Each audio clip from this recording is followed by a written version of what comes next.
What's up, guys? It's currently October 4th, 2015. Yes, I'm probably like a freaking grown man when you see this. Congratulations on surviving red light, green light. If you look above your head, you'll see the $456,000. Alright, welcome to my first video. Bought a new laptop. What's up? I'm KBHD here. New intro and new phone. I wonder what's inside. Percy! Percy, that's so cool. Can I see? Hey guys, check this out. I saw some birds in the backyard and I'm trying to fly like them. This is a story about creators who make things, do things, learn things, and then share their passions on the internet. Some made a career out of it, but most of them worked for free. Large platforms gave them audiences, but they could also take these away. And in that process, many felt tired and powerless. At the heart of it, it's a story about leverage and ownership, and how creators will find new opportunities with something called tokens. Let's explore the next frontier of creativity and how creators will redefine their worth, their power, and what it means to be a creator.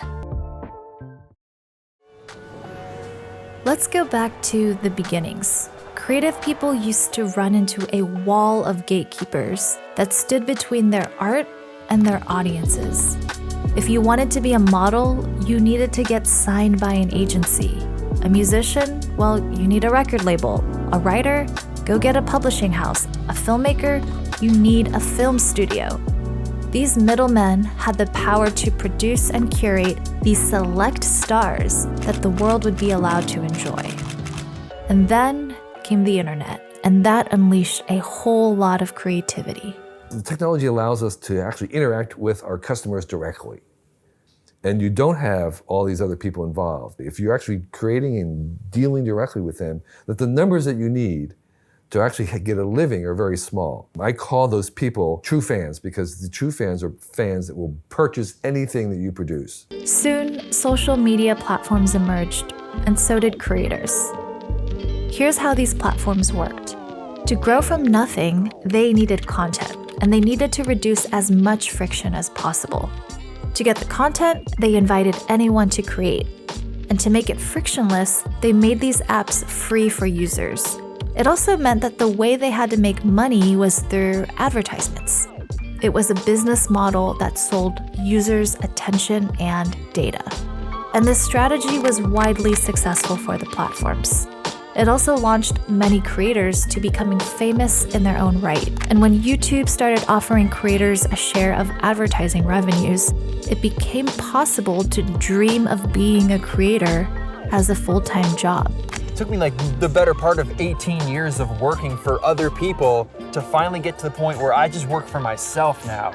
As of 2 weeks ago, I'm now a full-time YouTuber.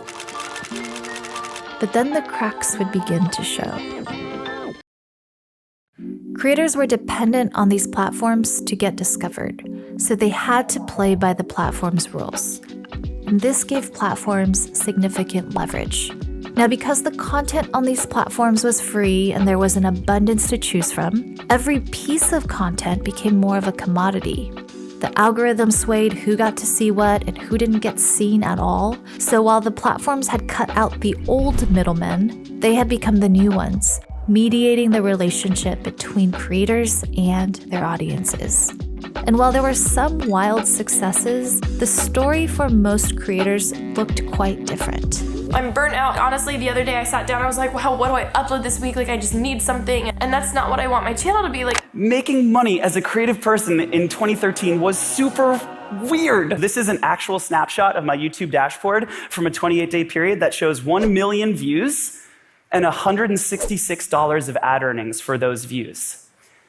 The whole machine in 2013 that took art online and outputted money was totally non-functional. And sometimes the platforms would change their rules, and that changed creator livelihoods. Let's rewind a couple months back to Adpocalypse, which was earlier this year. Some controversial content put on YouTube that had ads in front of it.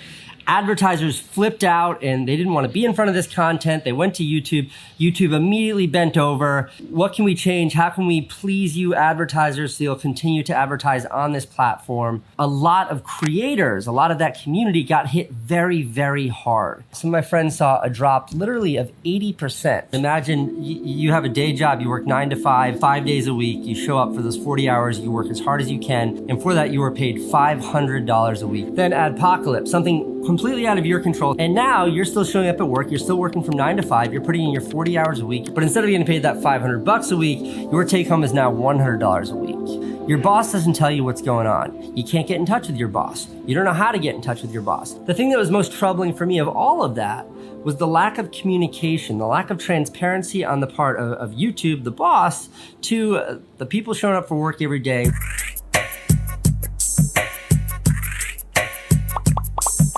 In 2016, Instagram changed their feed algorithm, and creators noticed that even their followers were no longer guaranteed to see their content. And smaller creators complained that Instagram was becoming more and more like a pay-to-play game, where you had to spend money in order to even get distributed. With all this happening, they started to question the platform's outsized control over their work, their relationship with fans, and how they were rewarded. To top things off, it seemed like the vast majority of the financial successes went to the platforms. Tech company engineers could command salaries in the hundreds of thousands, while the median creator was struggling to make a living wage. And when these tech companies went public, their early employees became instant millionaires. Creators, they got nothing. On TikTok, they are sharing a static pool of money, a flat amount that does not change if TikTok earns more money. Now, because I know how much money I make and I know how many views I get, I can actually calculate how many dollars I get paid per view. I'm currently making around 2.5 cents per 1,000 views. But I used to make 5 cents per view on TikTok. What happened? What changed? The pool of money is the same size. Why am I making less per view? Because there are more views on the platform. It's grown. There are more creators. There are more users. TikTok is earning more money. But the pool is the same size. So there are more views with the same number of dollars. So you make fewer dollars per view. Literally, when TikTok becomes more successful, TikTokers become less successful. What? When TikTok makes more, creators make less. Combined with the toxicity, mental health challenges, burnout, having to keep up with the algorithm, creators were just getting tired, and the system started to feel unfair. Now, if creators wanted to become more than just hobbyists, they needed to find their own leverage, and they started to. A new business model emerged where new platforms offered ways for creators to get paid directly through audience subscriptions. All of this put pressure back on the platforms to compete for creators. And today, every platform has been racing to offer ways for creators to get paid, tipping leverage back in the direction of creators. And that brings us to the world of Web3, blockchains, and crypto. Specifically, there's a technology called tokens, and very few creators understand this opportunity today. These are digital assets that people can create and sell, and they give people ownership in the networks and communities formed around these tokens. One type of token is called non-fungible tokens, or NFTs. They are tokens that are tied to unique digital objects that creators can sell to their fans. For example, artists can create NFTs for their digital art. Musicians can create NFTs of their albums or even individual songs. Writers can create NFTs of their essays. We've even seen athletes creating NFTs of artwork that celebrates significant career moments. Now remember, each NFT is unique. So by introducing an element of scarcity on the internet, NFTs attract the most passionate fans who want to own an asset by that creator, essentially as a collectible. And they can become tickets to a creator's community. Internet entrepreneur Gary Vee recently released his NFT collection, veefriends.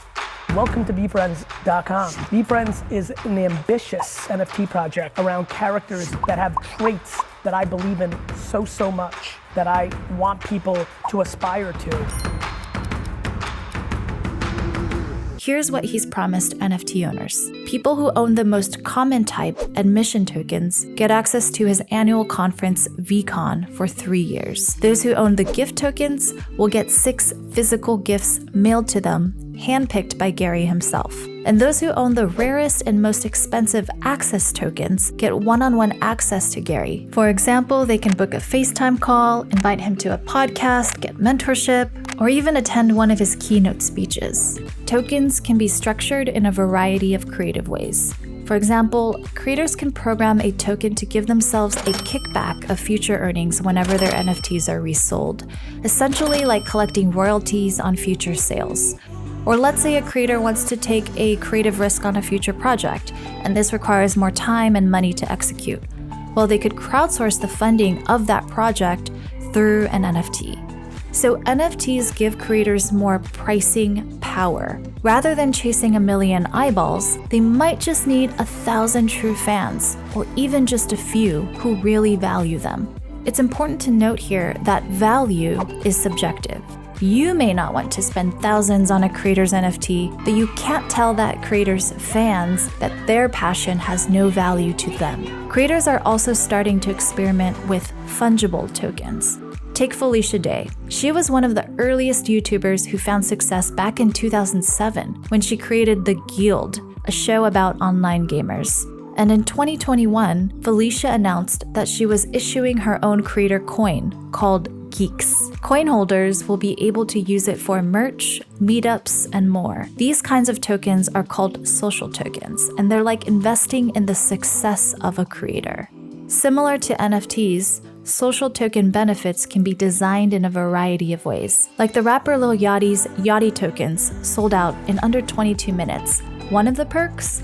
Surprise boxes prepared by his mom. The musician RAC issued RAC tokens, but he wanted to make sure only his true, loyal fans could earn them. So rather than list them on a marketplace, he gave them to his existing supporters on Bandcamp, Patreon, and Twitch.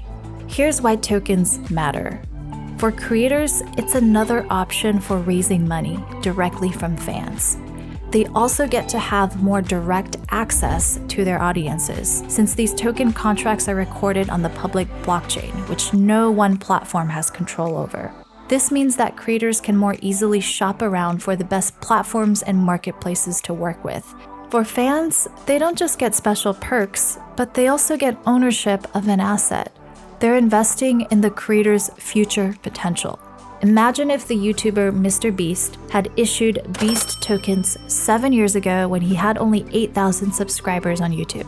Can you imagine how much those tokens would be worth today now that he has 87 million subscribers? But make no mistake, tokens are not a silver bullet. Creators still need to put in the work to first build up their reputations and fan bases, likely through the help of larger platforms today. We're still very early in the world of tokens. There's a lot of education needed for creators to understand the benefits and also the risks, and there's a lot of them. First, speculators are bound to flood in. They'll buy tokens for profit plays and not to provide value to the creator's community. And that kind of behavior can cause fluctuations in market value. Creators also face reputational risks. They'll encounter backlash from fans who categorically dismiss crypto. Felicia Day experienced this firsthand from her Twitter followers. Creators will need to think about what value they'll deliver their fans. You can't think of NFT projects the way of social media because an NFT project is the thing. I think of veefriends like I think of Gary Vee, not the way I think of a single post on TikTok. This is your whole reputation on the line. Like, what are you gonna abandon it when it didn't do well? So for all the people that paid $500 for an NFT and now it's zero, you're just gonna go on to the next thing? That's already different than putting out a piece of content that might have not done well. That didn't cost anything to anybody on the other side. Scams will also certainly arise, with people impersonating creators and selling tokens on their behalf. And let's not forget regulatory risks. A lot of rules for this space are still being written. If you're raising money from the public and the public is in anticipation of profit based upon that promoter, sponsor, that group's efforts, that's within the securities law. Crypto is a challenging space to navigate, But that means the early experimenters who are thoughtful and in it for the right reasons will be rewarded for their boldness. The token economy is already making its way into mainstream platforms. Both Meta and Instagram have announced that they're considering NFT integration. We're definitely actively exploring NFTs and how we can make them more accessible to a broader audience. Patreon's CEO embraces tokens in their future. Reddit already has tokens in a few of its communities. But there's also consumer backlash, and big tech companies will have to tread carefully when dabbling in crypto. The regulators are perching right on their shoulders. For creators, the future looks bright.